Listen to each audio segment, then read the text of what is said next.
बंडू गाढ झोपेत होता. नेहमीप्रमाणेच त्याला त्याच्या लग्नाची रंगीबेरंगी स्वप्न पडत होती. आजच्या स्वप्नात तो मुलगी पाहायला गेला होता. तिथे त्याचे अगदी जोरदार स्वागत होत होते. तेथील ती स्वप्नसुंदरी त्याच्या गळ्यात हार घालत होती. तर मागून तिचे वडील जोरात ओरडत होते, "काय हो, फ्लॅट आहे का तुमच्याकडं? किती शेती आहे तुम्हाला?" हे ऐकून त्या स्वप्नसुंदरीने हार घालणारे आपले हात त्वरित मागं घेतले. बंडू कावराबावरा झाला.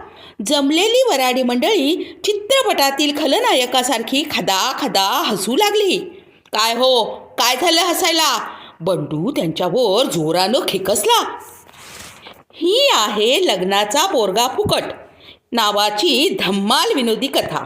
ती ऐका स्वातीच कथाकथन या यूट्यूब चॅनेलवर. धन्यवाद.